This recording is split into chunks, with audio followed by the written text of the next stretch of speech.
آپ کی جو ویڈیو ہے تھوڑا سا اٹک گئی ہے لیکن میں اپنی بات کنٹینیو کر رہا ہوں. تیسرا جو اصول ہے وہ یہ ہے کہ اللہ تعالیٰ نے جنتیوں کے لیے جتنی بھی نعمتیں دی ہیں وہ ساری قرآن میں ذکر نہیں کی. جتنی بھی نعمتیں اللہ تعالیٰ نے جنتیوں کے لیے رکھی ہوئی ہیں وہ ساری قرآن میں موجود نہیں ہیں, کچھ موجود ہیں. مقصود بھائی آپ مجھے سن پا رہے ہیں؟ جی جی سن پا رہا ہوں, میری آواز آ رہی ہے آپ کو؟ جی ہاں. تو کچھ نعمتیں ذکر ہیں, کچھ نعمتیں ذکر کی ہیں, کچھ نعمتیں اللہ تعالیٰ نے ذکر نہیں کی. ٹھیک ہے, ایسی نعمتیں ہیں جن کا تصور انسان نہیں کر سکتا.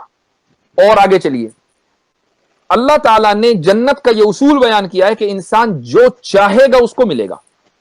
ایسا ہو نہیں سکتا کہ وہ کچھ چاہے اور اس کو نہ ملے, جو چاہے گا اس کو ملے گا.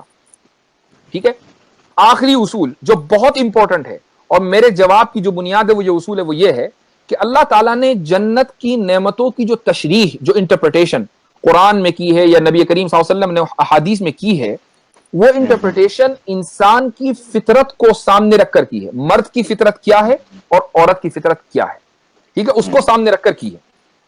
مثال کے طور پر قرآن میں صرف یہ نہیں ہے کہ اگر ایک انسان مسلمان مر جائے گا تو فوراً جو ہے اس کو حوریں مل جائیں گی, ایسا نہیں ہے. بلکہ قرآن میں اور بھی نعمتوں کا ذکر ہے کہ وہ جنت میں جائے گا, جنت میں باغات ہوں گے, جنت میں نہریں ہوں گی, شہد کی نہریں ہوں گی, دودھ کی نہریں ہوں گی, اس میں محلات ہوں گے اس کے, یہ ساری نعمتیں ہیں. اور جب فطرتاً ایک انسان یہ سوال کرتا ہے کہ اچھا بھائی جب مجھے ساری نعمتیں ملنی ہیں تو میری فیملی کا کیا ہوگا, تو فیملی کا ذکر اللہ تعالیٰ نے کیا کہ فیملی کا یہ ہوگا کہ اللہ تعالیٰ نے ایک مسلمان کے لیے, ایک جنتی کے لیے اس پاک باز, پاکیزہ, حیادار بیویاں بنا کر رکھی ہیں. فیملی کا ذکر اللہ تعالیٰ نے کر دیا, چونکہ ایک فطری سوال ہے, ایک فطری کوشچن ہے. اس سوال کا جواب دینا یہ ضروری تھا چونکہ انسان کے دل میں یہ سوال پیدا ہو سکتا تھا. اب یہاں سوال یہ ہوتا ہے کہ بھائی ٹھیک ہے چلو اللہ تعالیٰ نے فیملی کا بھی ذکر کر دیا, لیکن 72 حوروں کا کیا مطلب ہے؟ ایک حور کافی تھی, ایک مرد ایک عورت. تو بھائی اس کا جواب یہ ہے کہ ہم تو دنیا میں بھی جینڈر ایکوالٹی نہیں مانتے, جنت میں تو کیا مانیں گے؟ ہم جینڈر جسٹس میں بلیو رکھتے ہیں, جینڈر ایکوالٹی میں بلیو نہیں رکھتے. یہ جو کچھ لوگ سوال کرتے ہیں نا کہ بھئی ایک عورت ایک حور ہونی چاہیے تھی ایک جنتی کے لیے, یہ وہ لوگ ہیں کہ جو جینڈر ایکوالٹی کے نام سے مرے جا رہے ہیں. میں ان سے یہ پوچھتا ہوں کہ اگر جینڈر ایکوالٹی اتنی ہی اہم ہے تو مجھے بتاؤ کہ کیا مرد کبھی پریگننٹ ہوتا ہے؟ تو آپ جو کام عورت کرتی ہے وہ مرد کر لے اگر جینڈر ایکوالٹی کا اتنا ہی شوق ہے. فطرت کے خلاف ہے یہ چیز, آپ فطرت سے جنگ نہیں لڑ سکتے, فطرت کے آپ کا مقابلہ نہیں کر سکتے.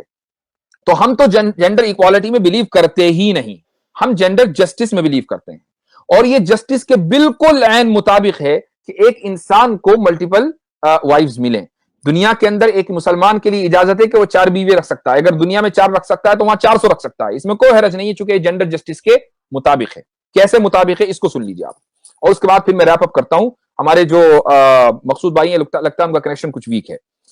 دیکھیے جب انسان جنت میں جائے گا تو اللہ تعالیٰ کا یہ اعلان ہے کہ نہ تو وہاں اس کو کبھی موت آنی ہے, نہ اس کو کبھی کوئی بیماری آنی ہے, کوئی بیماری اس کو نہیں ہوگی. اب بیماری کسے کہتے ہیں؟ ایک تو ہماری جسمانی بیماری ہوتی ہے کہ ایک آدمی کو نزلہ ہو گیا, بخار ہو گیا اور اس کو بڑی بڑی بیماریاں ہیں, مثلا کینسر ہے, کسی کو کچھ ہے, یہ بیماریاں ہیں, یہ بیماریاں جنت میں نہیں آتی. اسی طریقے سے جو روحانی بیماریاں ہیں, روحانی بیماری کا مطلب جو دل کی بیماریاں ہیں جس کا تعلق روح سے ہے, وہ بھی جنت میں نہیں ہونی. روحانی بیماریاں کون سی ہیں؟ مثلا کسی کو جلن ہے, کسی سے حسد ہے, ٹھیک ہے, یہ ساری روحانی بیماریاں ہیں, یہ بھی نہیں ہوں گی. اب آپ ایک بات بتائیے کہ اگر ایک آدمی کی 2 بیویاں مثلا ہیں تو ان دونوں میں آپس میں ایسی کیا چیز ہے کہ جو ایک دوسرے کو برا سمجھے گی؟ یعنی ایک آدمی یا کوئی بھی مذہب 2 بیویوں کو ایک وقت میں کیوں برا سمجھتا ہے؟ وہ یہ سمجھتا ہے کہ یار یہ تو عورت کے اوپر بڑا ظلم ہے. وہ اس لیے ظلم ہے کہ ایک عورت کبھی کیسے برداشت کر سکتی ہے کہ وہ اپنے شوہر کو دوسرے کے ساتھ شیئر کرے. اور یہی وجہ ہوتی ہے کہ جب 2 بیویاں ایک مرد کی ہوں تو دونوں ایک دوسرے سے جلیں گی, دونوں میں ایک دوسرے سے حسد ہوگا, کمپٹیشن ہوگا, اور شوہر جو ہے وہ دونوں کا حق ادا نہیں کر پائے گا. تو بھائی جب جنت کے اندر مرض ہی نہیں ہونا, نہ تو جسمانی مرض ہونا نہ روحانی مرض ہوگا, اور روحانی مرض کے اندر جلن بھی اور حسد بھی ہے, تو نہ کوئی آدمی کو کسی سے جلن ہوگی نہ کسی سے حسد ہوگا. تو وہ جو 70 بیویاں کسی انسان کو ملیں گی تو وہ آپس میں ایک دوسرے سے جلن نہیں رکھیں گی, آپس میں ایک دوسرے سے حسد نہیں رکھیں گی. تو پھر جو جینڈر جسٹس ہے اس کا کوئی سوال وہاں پر کبھی ہوگا ہی نہیں. ٹھیک ہے, تو دوستو یہ تھی آج کی ویڈیو. امید کرتے ہیں ویڈیو اچھی لگی ہوگی. ایسی ہی انفارمیٹیو اور اسلامک ویڈیوز کے لیے چینل کو سبسکرائب کریں. ملتے ہیں نیکسٹ ویڈیو میں. اللہ حافظ.